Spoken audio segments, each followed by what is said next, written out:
Quiero que abras tu Biblia en Lucas 15, por favor. El título del mensaje de hoy se llama El gozo de encontrar a los perdidos. El gozo de encontrar a los perdidos.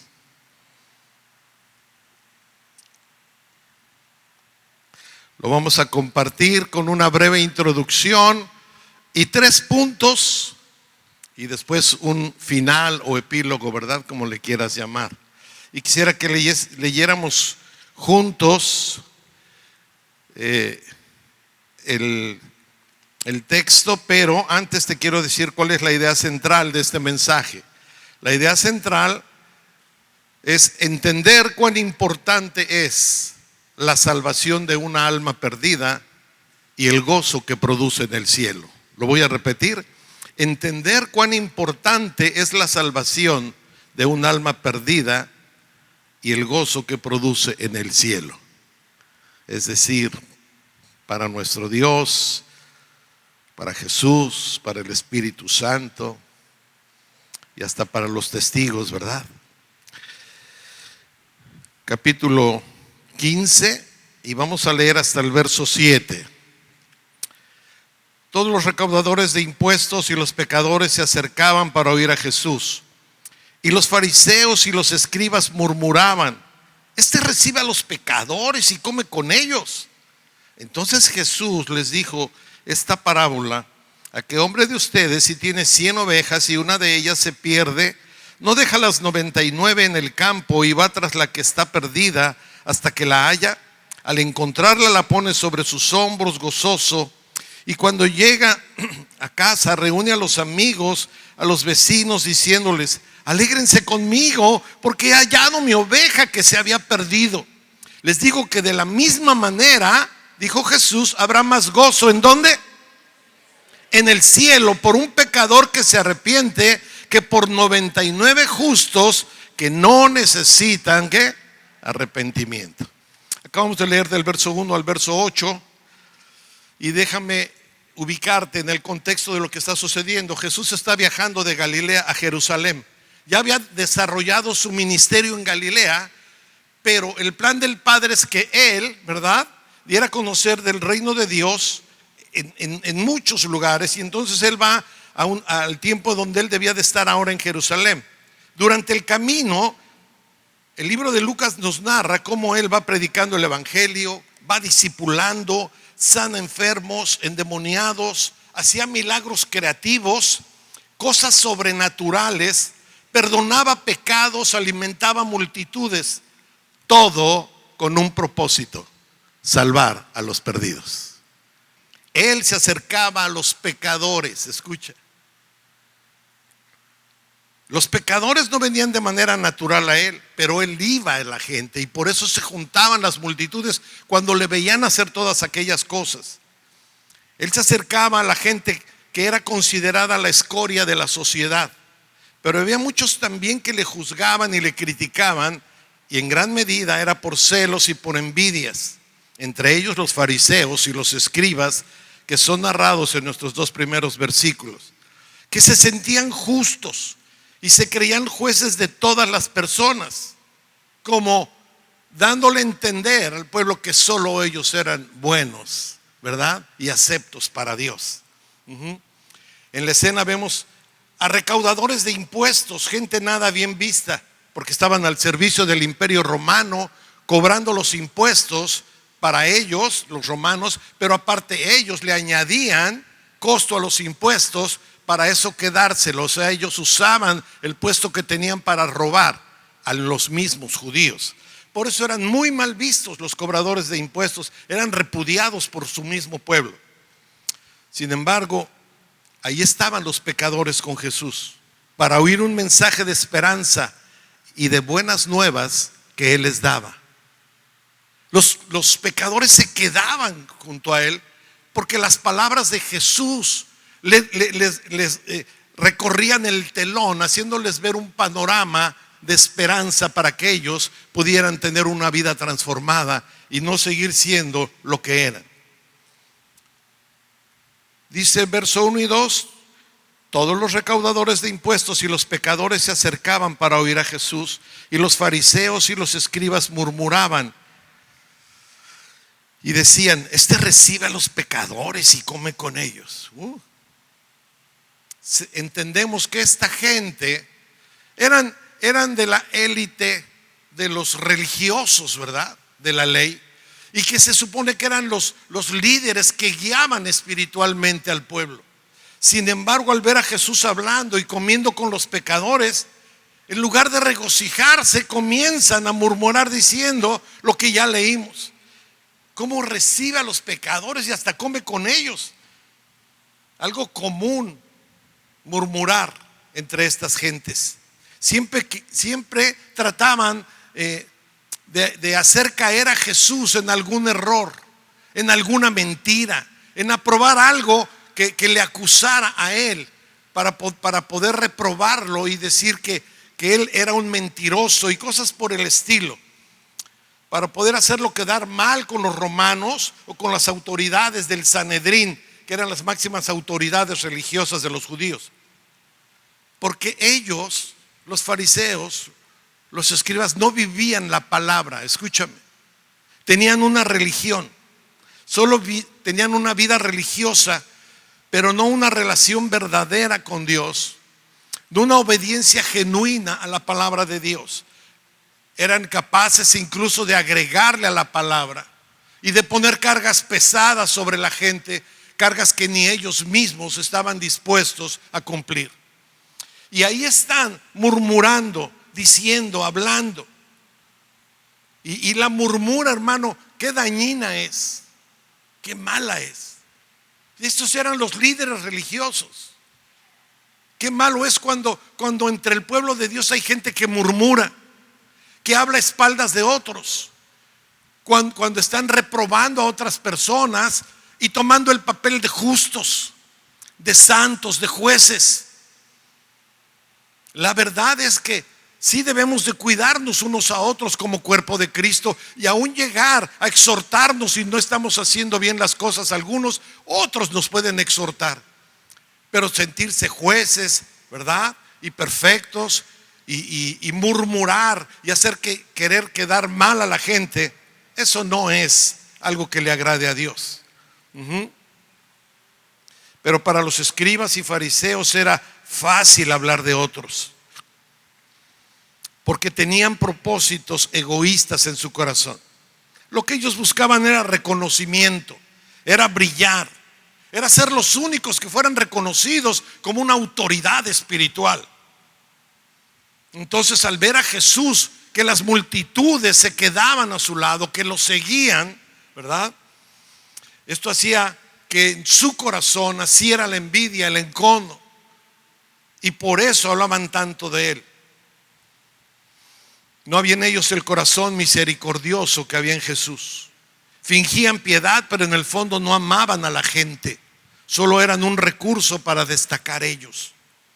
Pero Jesús no vino a los sanos, sino a los enfermos, dice la palabra. ¿Cuántos dan gloria a Dios por ello? Por eso Él hablaba con los perdidos, Él comía con ellos. Tristemente, esas actitudes las podemos ver todavía en las iglesias de hoy. Hay gente que le encanta criticar y murmurar.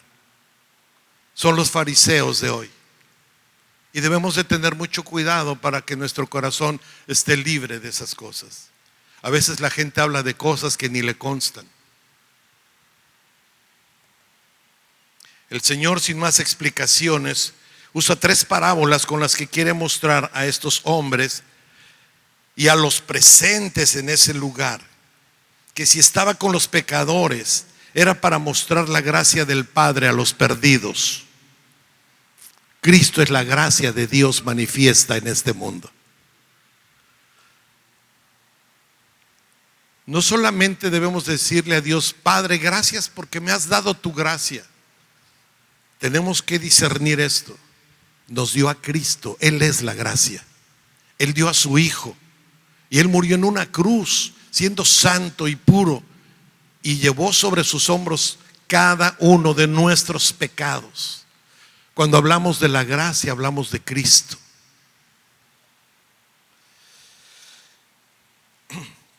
estas tres parábolas que narra Jesús y de las cuales voy a compartir, vamos a predicarlas las tres, porque lo que es recomendable es predicarlas juntas, no por separado, para poder entender perfectamente lo que Jesús quiso hacer ese día. Hay que predicar las tres parábolas juntas. Y te hablo de la primera, ¿sí? Así que si estás anotando, y te recomiendo que lo hagas, pues esta se llama falta una oveja en el redil. Falta una oveja en el redil. Y como ya leímos, dice: ¿qué hombre que tiene 100 ovejas, si está una perdida o extraviada, no deja las 99 y va a buscar a la que está perdida, y cuando la encuentra, la pone ¿dónde? Sobre sus hombros, y la trae, y cuando llega gozoso porque la ha encontrado, junta a los amigos, a la familia, a todo el mundo, y les expresa el gozo que él tiene, y les dice: vengan a gozarse conmigo porque he encontrado la oveja que tenía perdida. Ok, decir que deja a las 99 no significa, ¿verdad?, dejarlas sin cuidado. Porque muchos, cuando leen, literalmente toman las cosas y dicen: usted dejó ahí a las 99 sueltas para ir a buscar una. Bueno, no significa dejarlas sin cuidado.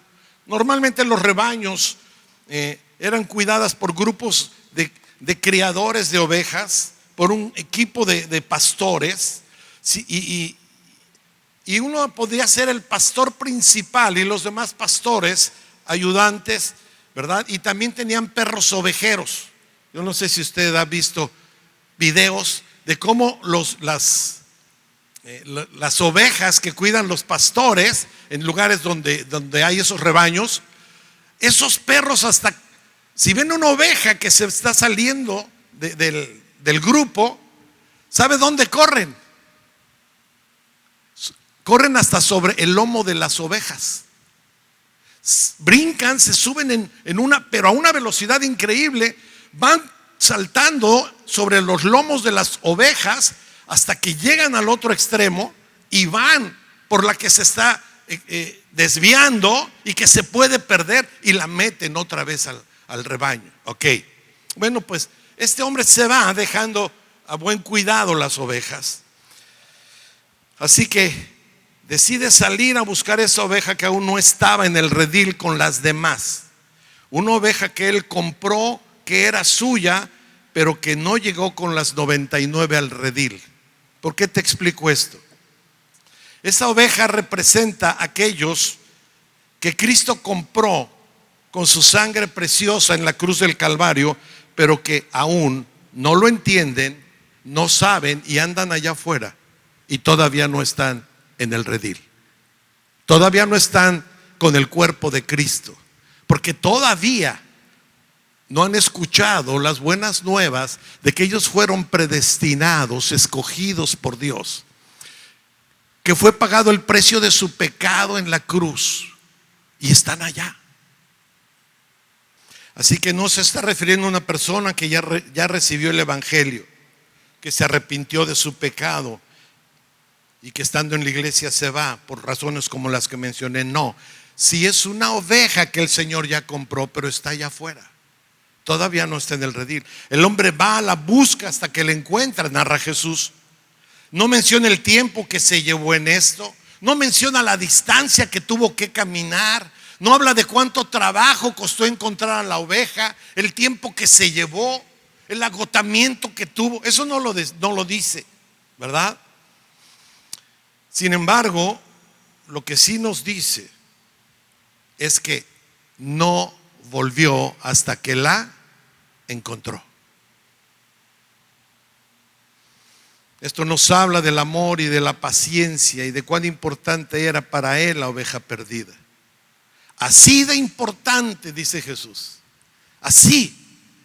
Esta situación de gozo y de fiesta cuando él regresa y la trae sobre sus hombros y llega con los amigos y les dice: vengan, vamos a hacer fiesta, gócense conmigo, porque mi oveja que tenía perdida, la que yo compré junto con las otras, nunca llegó, se extravió, pero ahora la he encontrado y está en el redil con las demás.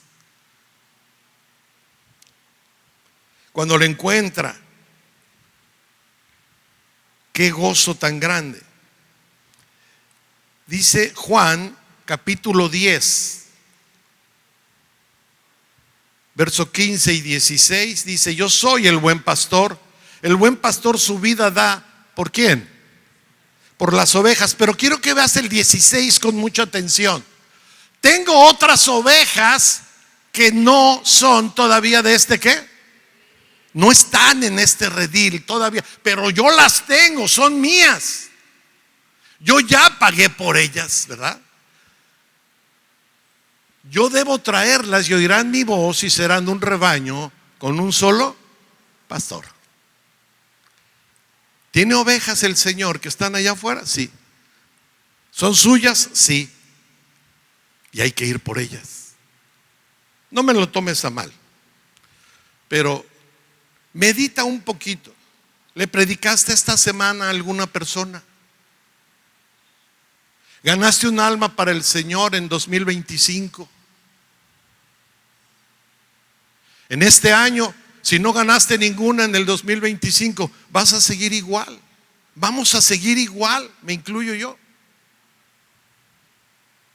O vamos a ir por las ovejas perdidas. Porque ese trabajo nos lo dejó el Señor a nosotros. Id por las ovejas perdidas de Israel. Vayan y hagan discípulos a todas las naciones, a todas las etnias.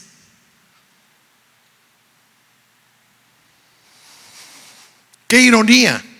Mientras los maestros de la ley le criticaban por estar con los recaudadores de impuestos y pecadores, o sea, las ovejas perdidas, Jesús les estaba predicando, buscando que se arrepintiesen, que no se perdieran, mostrando con la parábola lo valioso que son para Dios cada alma.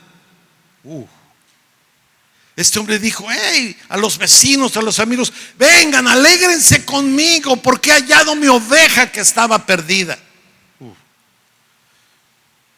Para terminar esta parábola, Jesús refiere una frase que es irrefutable, diciendo: así como este ejemplo que les acabo de decir, así hay más gozo en el cielo por un pecador que se arrepiente que por 99 justos.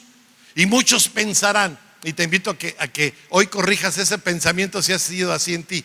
Muchos piensan: híjole, aquí como que se me hace medio raro que la Biblia diga que a Dios le da más gusto cuando llega un pecador arrepentido que por 99 que ya estamos aquí. Como que sí nos pasó a segundo lugar, ¿no? Con su amor. Pero Jesús no está diciendo eso. Cuando Jesús dice: hay más gozo en el cielo por un pecador que se arrepiente que por 99 justos, en realidad la expresión es que hay más gozo en el cielo por uno que se arrepiente de verdad que por 99 que están en el redil y que se creen justos y que en realidad todavía falta que sean transformados. Podemos estar aquí y eso no asegura que seamos salvos. Podemos reunirnos los domingos y eso no nos hace hijos de Dios. Es el ser transformados a la imagen de Cristo, es el arrepentirnos de nuestro pecado, es renunciar a Él, es rendir nuestra vida en humildad y obediencia al Señor. Es seguir al pastor de los pastores, buscar ser a su imagen y a su semejanza. Jesús se estaba refiriendo a 99, ¿verdad? Que ya se creían tan buenos que ya no tenían de qué arrepentirse ni seguir siendo limpiados. Lucas 18, verso 10, si lo pueden poner. Dos hombres subieron al templo a orar, uno era fariseo y el otro recaudador de impuestos, los mismos tipos de personajes que Jesús narra en la parábola. El fariseo puesto en pie oraba para sí de esta manera: Dios, te doy gracias porque no soy como los demás hombres, estafadores, injustos, adúlteros, ni aun como este recaudador de impuestos que está aquí junto a mí, Señor. Siguiente: yo ayuno 2 veces por semana, doy el diezmo de todo lo que gano. 13: pero el recaudador de impuestos, de pie y a cierta distancia, no quería siquiera alzar los ojos al cielo, sino que se golpeaba el pecho diciendo: ten piedad de mí, porque soy pecador. El último, 14: les digo que este descendió a su casa como justificado, pero aquel, el fariseo, no, porque todo el que se engrandece será humillado, pero el que se humilla será engrandecido.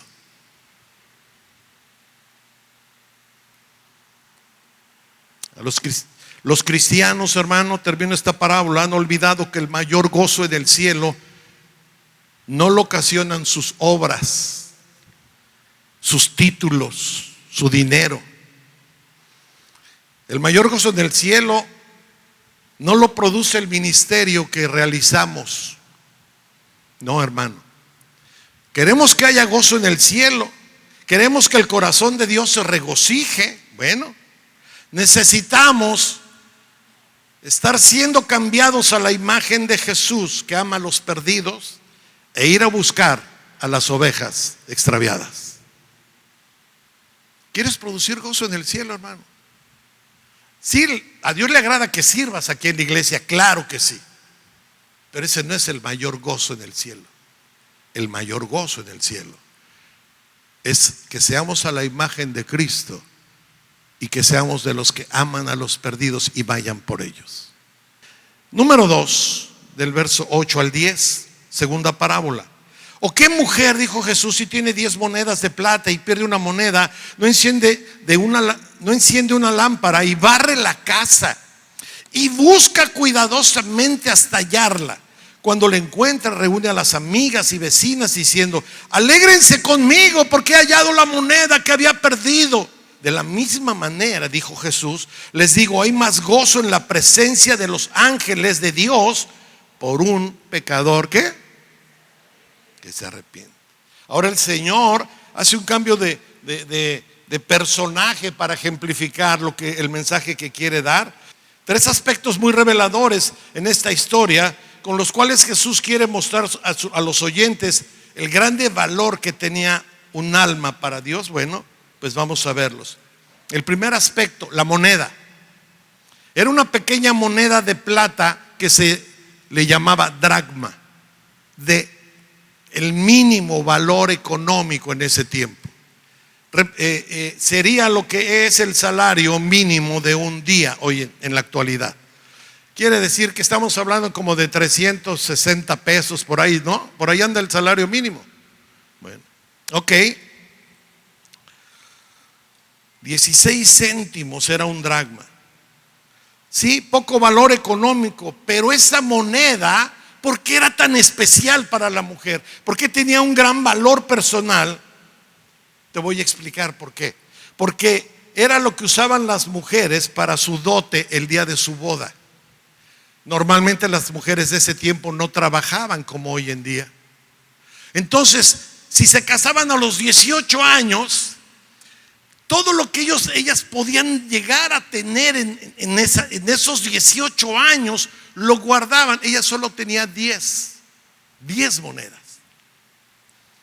El día de su boda ellos la llevaban en un tocado, ¿sí? Sus monedas, porque siempre eran pocas, las llevaban en un tocado de su atuendo para bodas, y representaba lo que ellas iban a aportar para su matrimonio. Tenía un valor muy especial.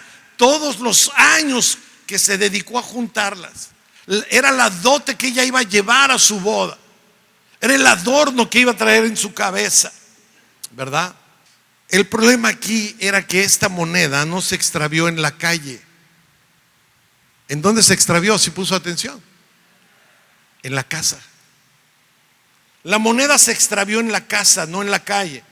Un lugar que parecía seguro y no obstante se le perdió por descuido, por negligencia, por exceso de confianza, por una de estas razones, por algo inesperado. pero la moneda se había perdido y se había perdido en casa. La moneda representa a esos creyentes que ya están entre el pueblo de Dios, pero que creen que por venir a la iglesia están ya seguros, ya no están expuestos a caer, ya nada los desviará, ¿sí? Ya se sienten como los fariseos muy justos, y de repente nos damos cuenta que gente que estaba en la iglesia ya se regresó al mundo.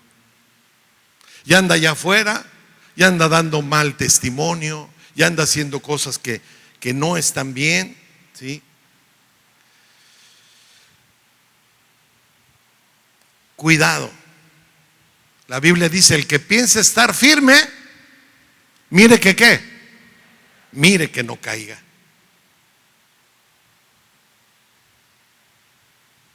La Biblia dice también que nos exhortemos unos a otros al amor y a las buenas ¿qué? Obras.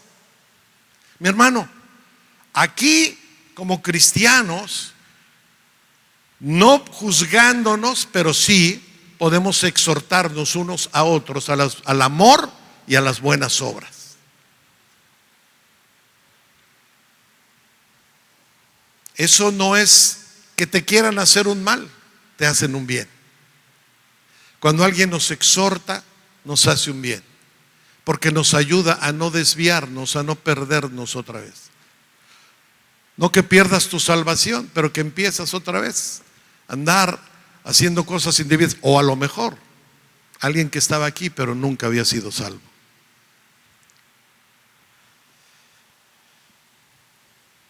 La palabra nos advierte que cuidemos nuestra vida espiritual, el matrimonio, los hijos, las actitudes, los hábitos, y que si no somos diligentes ni oímos el consejo, eso dice la Biblia, podemos tener pérdida. El problema es llegar a pensar que como buenos cristianos no nos puede suceder a nosotros. La gente se confía, se descuida, y cuando se dan cuenta, el hijo es una moneda perdida, el esposo es una moneda perdida, la esposa es una moneda perdida, que se perdió en casa. Así que mi hermano, no nos podemos confiar. Ya vimos el punto de la moneda. El segundo aspecto son los esfuerzos de esta mujer por encontrar la moneda.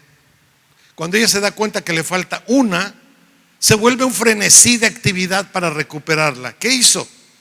Porque sus acciones lo demuestran. ¿Cuánta importancia tenía la moneda para ella?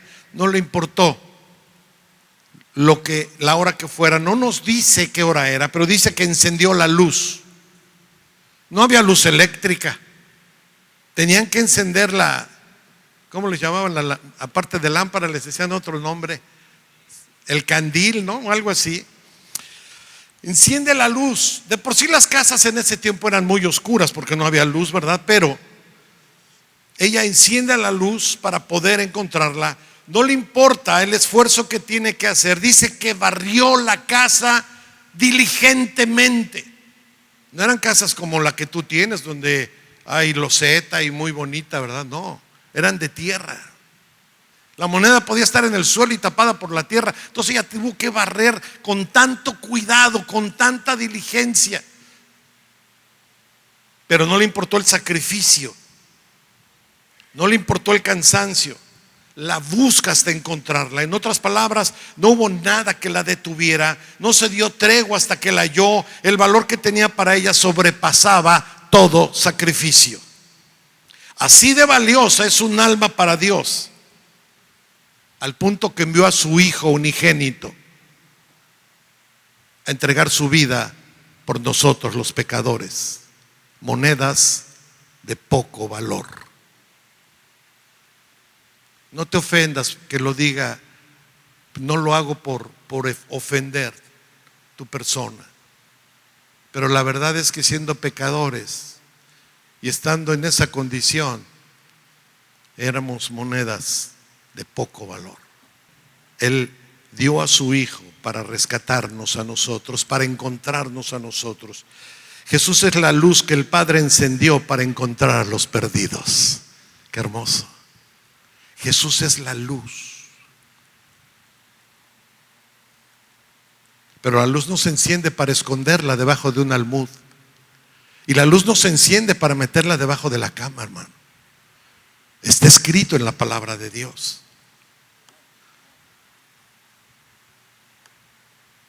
Juan 3:16, tú lo conoces, dice: porque de tal manera amó Dios al mundo que dio a su Hijo unigénito, para que todo aquel que en Él crea no se pierda, mas tenga ¿qué? Entonces fíjate, de ser monedas de ínfimo valor, Dios nos consideró de tan alto valor que dio a su Hijo por los escogidos.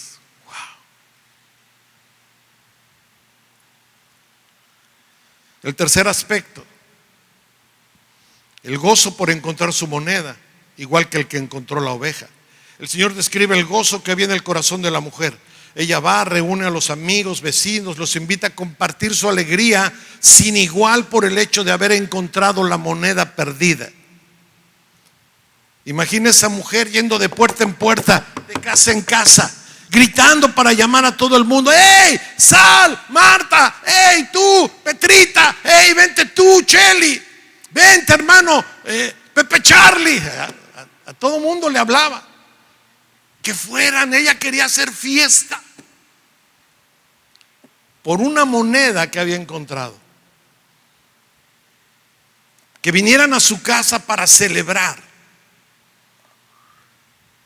Jesús concluye en la parábola, volviendo a decir que ese gozo es compartido en el cielo delante de los ángeles. Ese mismo gozo es el que hay cuando un pecador se arrepiente, alguien se humilla delante de Dios y se encuentra con Él. Como padres, como hermanos, como hijos, debemos entender la gran necesidad de orar y buscar a los hijos que andan mal, que andan extraviados, que se han alejado. Hermanos que se han ido de la iglesia por malos entendidos. Necesitamos ir por ellos, no importando el esfuerzo, como lo hizo la mujer, el cansancio, el sacrificio, todo lo que signifique, pero encontrar una de esas monedas ocasiona gozo y regocijo en el cielo. Te voy a decir esta frase, hermano, que Dios puso en mi corazón. La iglesia necesita recuperar el gozo de buscar a los perdidos. La iglesia necesita recuperar el gozo de buscar a los perdidos.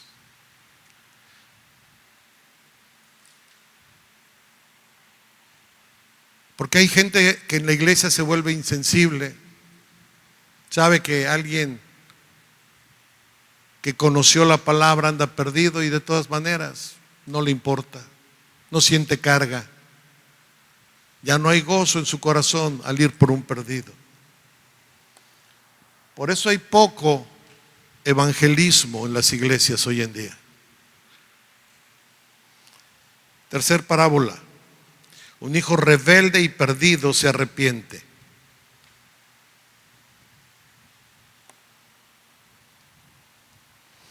Jesús añadió: cierto hombre tenía 2 hijos, y el menor de ellos le dijo al padre: Padre, dame la parte de la hacienda que me corresponde. Y él le repartió sus bienes. No muchos días después, el hijo menor, juntándolo todo, partió a un país lejano y ahí malgastó su hacienda viviendo perdidamente. Cuando lo había gastado todo, vino una gran hambre en aquel país y comenzó a pasar necesidad. Entonces fue y se acercó a uno de los ciudadanos de aquel país y él lo mandó a sus campos. ¿A qué? ¿A apacentar qué? Cerdos. Y deseaba llenarse el estómago de las algarrobas que comían los cerdos, pero nadie le daba siquiera eso. Entonces, volviendo en sí, dijo: ¿cuántos trabajadores de mi padre tienen pan de sobra, pero yo aquí perezco de hambre? Me levantaré, iré a mi padre y le diré: Padre, He pecado contra el cielo y ante ti. Ya no soy digno de ser llamado hijo tuyo. Hazme como uno de tus trabajadores. Levantándose, fue a su padre. Cuando todavía estaba lejos, su padre le vio y sintió compasión por él. Y corrió, se echó sobre su cuello y lo besó. Y el hijo le dijo lo que había pensado. Fue genuino. Padre, he pecado contra el cielo y ante ti. Ya no soy digno de ser llamado tu hijo. Él pudo haber quedado nada más en el pensamiento, y cuando vio que el padre lo recibió muy gozoso, olvidarse de eso, y eso hubiese significado que no estaba arrepentido. Pero cuando está con el padre delante de él, se humilla y le dice: he pecado contra el cielo y contra ti, no soy digno de ser llamado tu hijo. Pero el padre dijo, ¿verdad?, a su servidumbre: pronto, tráiganle mejor ropa y vístanlo. Póngale un anillo en su mano y sandalias en los pies. Traigan el becerro engordado, mátenlo y comamos y regocijémonos, porque este hijo mío estaba muerto y ha vuelto a la vida, estaba perdido y ha sido hallado. Y comenzaron ¿a qué? A regocijarse. En este tercer punto, tercer parábola, Jesús narra que este hombre que tenía 2 hijos, uno de ellos, el más pequeño, le pide su parte de la herencia, pero lo normal era que ésta se repartiese después de que moría el padre. Así que la petición de este joven deja ver su insensibilidad del hijo. La ley marcaba que el mayor recibía el doble de la herencia familiar, por lo que el resto se repartía entre los demás hijos. Pero al ser solo 2 hermanos, a él le tocaba la tercera parte de los bienes. 2/3 partes le tocaban al hermano mayor. Se quedaba con la mejor parte. Entonces, como el padre tenía una hacienda con muchos trabajadores, como se ve más adelante, tenía una vida próspera o pudiente. Y el joven, dando lugar a la codicia, queriendo salirse de la autoridad de su padre y vivir la vida a su manera, que eso es lo que piensa el que anda lejos de Dios, ¿verdad? Pide su herencia, su padre le da su parte, la venden, etcétera. El caso es que él se lleva lo que le correspondía. Jesús menciona, ¿verdad?, todos estos detalles, dándonos a ver que este era un joven que no era sabio, no era temeroso de Dios, aparte era mal administrado, malgastó todo de manera disipada.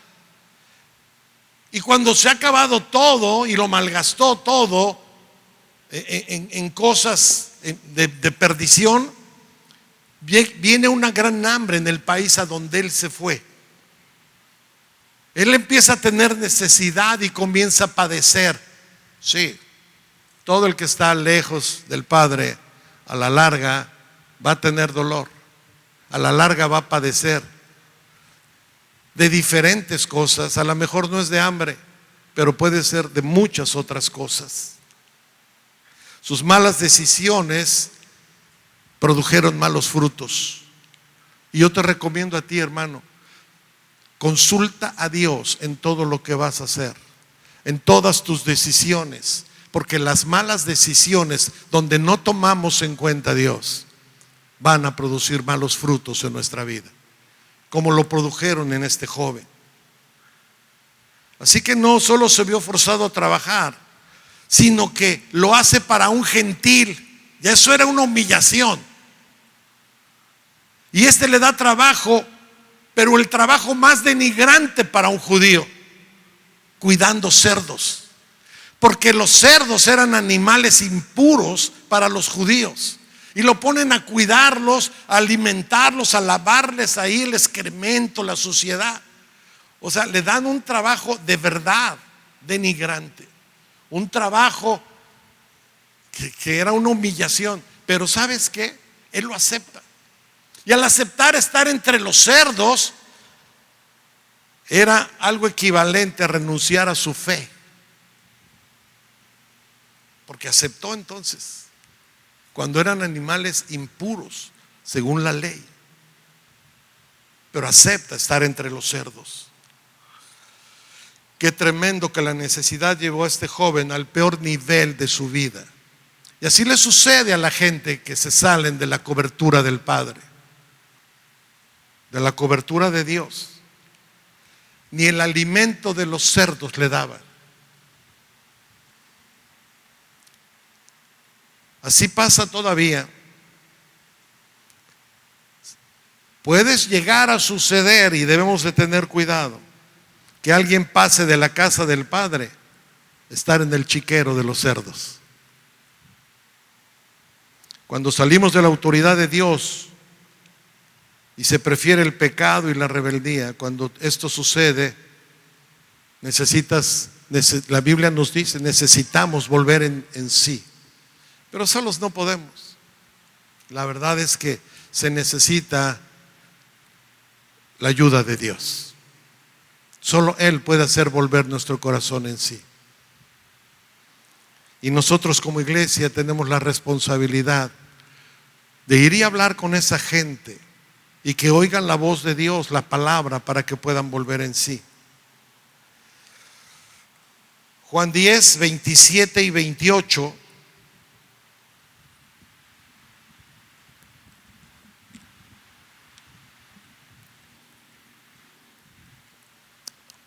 Ustedes pueden ver lo que dice. Mis ovejas oyen mi voz, yo las conozco y me siguen. Ahora ve el otro. Yo les doy vida eterna y jamás perecerán. Y nadie, léalo en voz alta, ¿qué dice? Nadie, son mías y no las voy a dejar que se pierdan. Si es necesario, va a mandar gente hasta el chiquero para que nos saquen de ahí, para que no nos quedemos entre los cerdos. Y ya vimos que nadie puede considerarse que no le va a suceder. Debemos estar tomados firmemente de la mano de Dios y decirle: Señor, no me sueltes de tu mano, no me sueltes, no dejes que yo me suelte. Dios nunca nos suelta, somos nosotros, ¿verdad? Pero aquí dice la palabra: mis ovejas son mías, nadie las va a arrebatar. Este hijo estaba lejos, pero Dios se encargó de que volviera a la casa. Dios en su gracia toca el corazón de este hombre, permite que vea los resultados obtenidos por la dureza de su corazón, reflexiona y al ser alumbrado de manera divina puede volver en sí y a la cordura. Y ya leímos que él dice: ¿cuántos trabajadores tienen pan en la casa de mi padre? Y yo aquí estoy pereciendo, voy a volver. Y entonces empieza a ser redargüido, dice: voy a volver a la casa de mi padre. Nunca debí salirme de la casa de mi padre, nunca debí salirme de la cobertura de él, nunca debí de ser rebelde.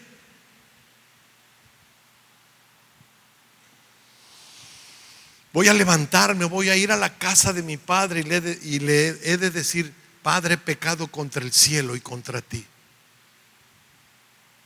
Es decir, contra Dios y ante ti. No soy digno de ser llamado tu hijo. Él reconoce que no merece nada, pero se arrepiente. Y dice: le voy a decir, hazme como uno de tus jornaleros, aunque sea eso. Fíjate, qué diferente, ¿no? De cuando sale a cuando regresa.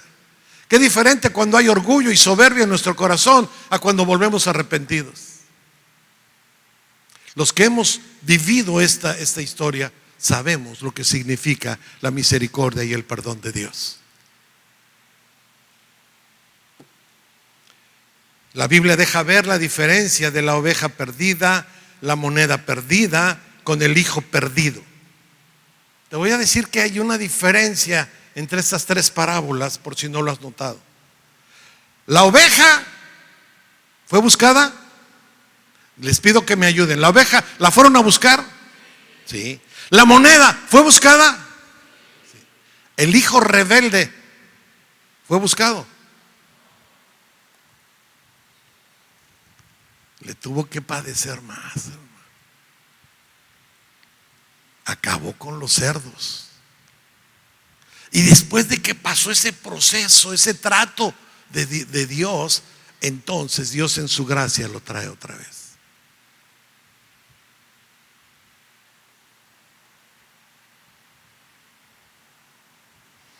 El hijo que estaba en la casa se marchó, tú ya lo viste rebelde, y no fue buscado por un tiempo, un buen tiempo.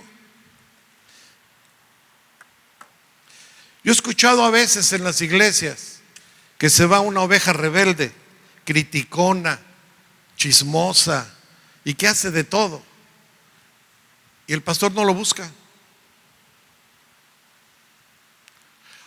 Y no faltan los fariseos, ¿verdad? Uy, no, es que le falta amor al pastor, ni siquiera va a buscar al hermano. No, hermano. Dios también quiere que esos pecadores se arrepientan de verdad. Les amamos, sí les amamos. Oramos por ellos, sí oramos. Pero Dios nos tiene que indicar cuándo es el tiempo. Y no querer hacer la obra de Dios nosotros, la obra del Espíritu Santo. A veces esos corazones duros y rebeldes hay que dejarlos pasar por el proceso. A los hijos rebeldes, que ya me voy de la casa, pásale, mi hijo, ¿te abro? Te abro para que te salgas.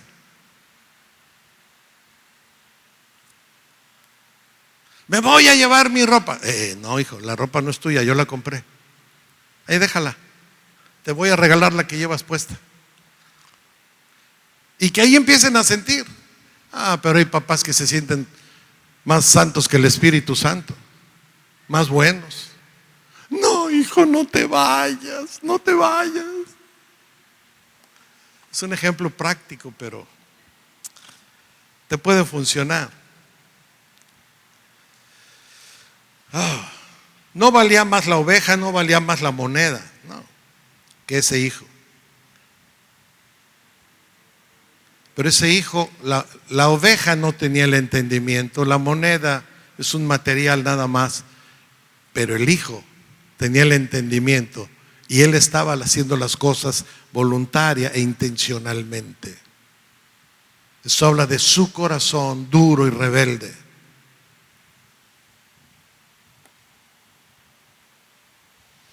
Y por amor Dios tenía que mostrarle las consecuencias de su pecado. Fue la manera en que se arrepintió. ¿Sí funcionó eso o no funcionó, hermano? Romanos 10, 14 al 17.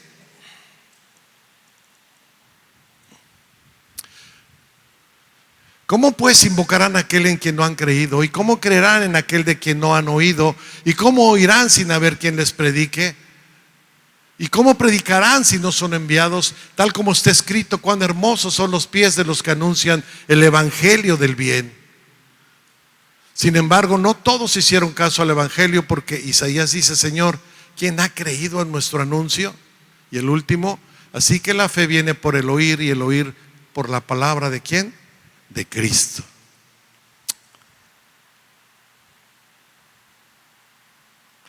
Mi hermano, la Biblia dice que la paga del pecado es muerte, pero la dádiva de Dios es ¿qué? Vida eterna en Jesús, Señor nuestro.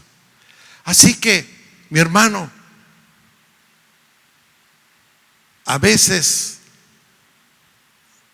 sí se requiere ese trato sobre los corazones duros y sobre los corazones que no dan lugar a la palabra. Pero sin embargo, necesitamos seguir amando a esas personas, seguir amando al hijo perdido, seguir amando al hermano que se ha ido de casa, porque necesitamos amarles como Dios les ama. El capítulo termina narrando cómo el hijo mayor, que se había quedado en casa, cuando ve y escucha que hay alboroto en la casa, le pregunta a uno de los trabajadores que a qué se debe ese ruido en la casa. Y le dice: ¿qué no has oído? Tu hermano regresó, tu hermano ya volvió a casa, y tu padre está haciendo una fiesta. Es más, ya mandó matar el becerro gordo. Era una costumbre entre las familias que tenían esas posibilidades. Siempre tenían un becerro gordo para un evento muy especial, una boda, cosas así. Pero el padre lo mata porque regresa el hijo que se había ido en rebeldía. Y cuando lo escucha el hermano mayor, se enoja, se molesta y no quiere entrar en la fiesta. Y el padre sale y le dice: ven, entra, vamos. Estaba en el campo y cuando vino se acercó a la casa, oyó música y danzas. Llamando a uno de los criados le preguntó qué era todo aquello, y él le dijo: tu hermano ha venido y tu padre ha matado el becerro engordado porque lo ha recibido sano y salvo. Él se enojó y no quería entrar. Salió su padre, le rogaba que entrara, pero él le dijo al padre: mira, tantos años te he servido, nunca he desobedecido ninguna orden tuya, y sin embargo nunca me has dado un cabrito para regocijarme con mis amigos. Pero cuando viene tu hijo, ¿verdad? Este hijo tuyo que ha consumido tus bienes con rameras. Bueno, ni le constaba eso, ¿verdad? Pero se lo puso así como de su cosecha. Se gastó con las rameras. Ya mataste al becerro engordado.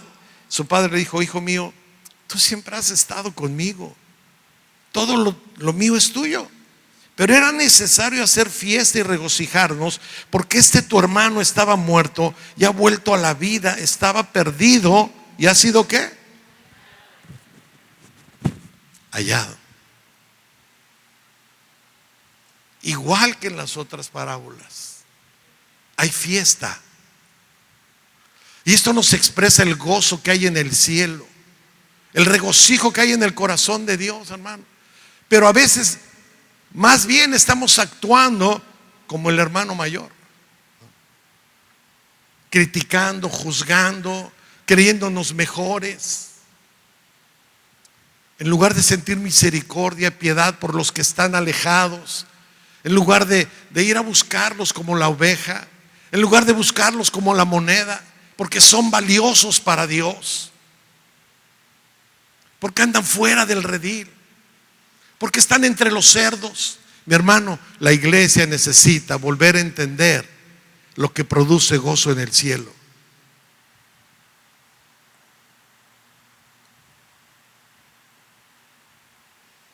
Como ya lo dijimos, en la idea central de esa historia, el gozo en el cielo y en el corazón del Padre es inmenso cuando un alma perdida es encontrada. El gozo que sintió la mujer por la moneda perdida y el gozo que sintió el padre por el hijo arrepentido que volvió a casa, ¿verdad? Nos habla del gozo que hay en el cielo. Mi hermano, no podemos ser una iglesia que solo se mira a sí misma, una iglesia egoísta como ese hermano mayor, que todo lo quieren para ellos. ¿Cuándo nos vamos a levantar de estas sillas para ir a buscar a los perdidos? ¿Cuándo vamos a salir de nuestra comodidad para producir gozo en el corazón de Dios?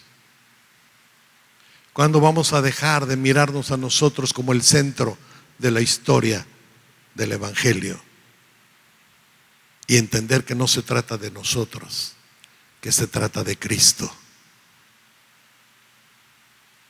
Son cosas que debemos meditar y reflexionar en ellas.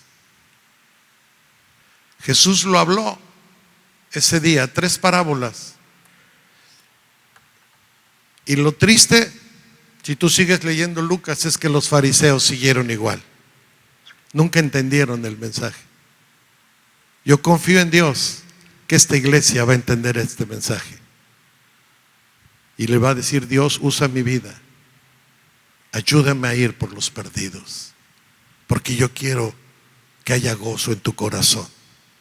Y cuando te decidas y cuando nos decidamos, no solo habrá gozo en el corazón del Padre, nosotros vamos a poder empezar a experimentar otra vez el gozo de ser los que llevan las buenas noticias. Cuán hermosos son los pies de los que llevan las buenas nuevas y de los que anuncian la paz. Que Dios nos ayude, que Dios ponga en nuestro corazón la firme decisión que hay en el corazón de Cristo. Él dio su vida. Él nada más nos está pidiendo que vayamos a decirles lo que ya fue hecho por ellos. Te voy a pedir que cierres tus ojos y le voy a pedir a mi hermano Emanuel que que pase y él ore por este mensaje. ¿Nos ayudas, Angie, con el teclado?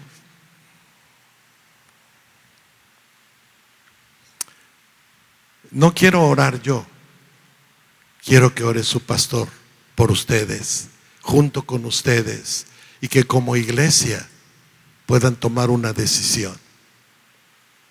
Amén. Cierra tus ojos. La palabra del Señor ha sido clara en esta mañana, llamándonos a compartir el amor que Dios tiene por los perdidos y de la misma manera el gozo que Él siente cuando los pecadores que no le conocen vuelven en arrepentimiento. Así que el Señor nos llama a una decisión. Te invito a inclinar tu rostro y orar al Señor conmigo. Padre, damos gracias. Damos gracias, Señor, porque Tú nos recuerdas las verdades que la iglesia necesitamos escuchar.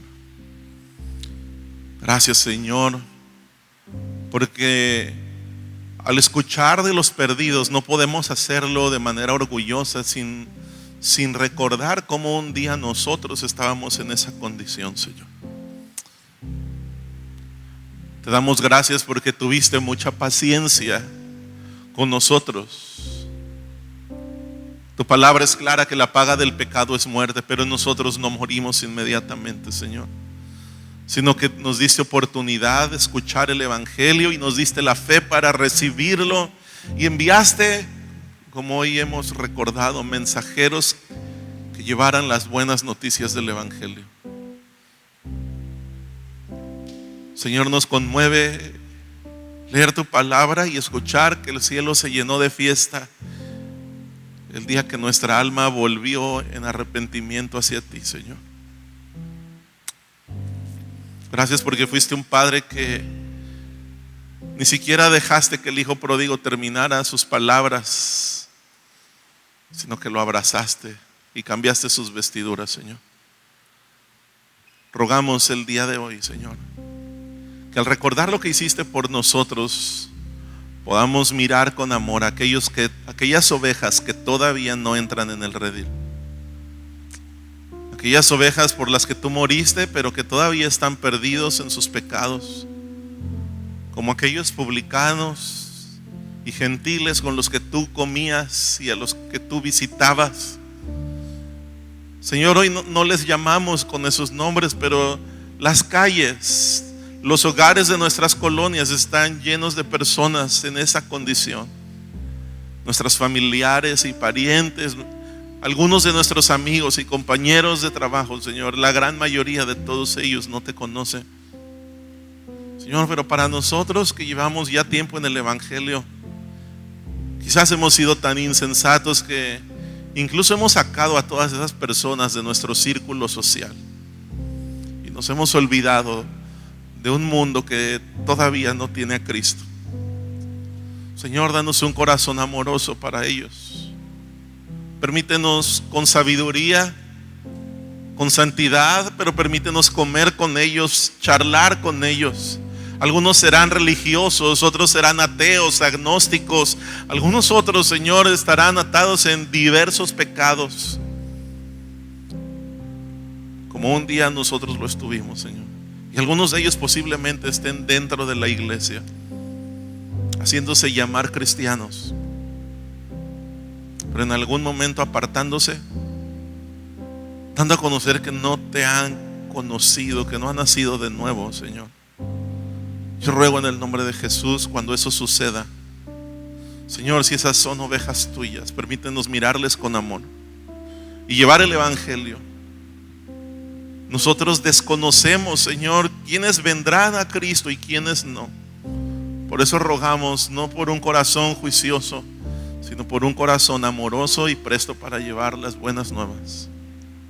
Rogamos en el nombre de Cristo Jesús. Amén. Amén. Nos hemos dispuesto y hemos orado.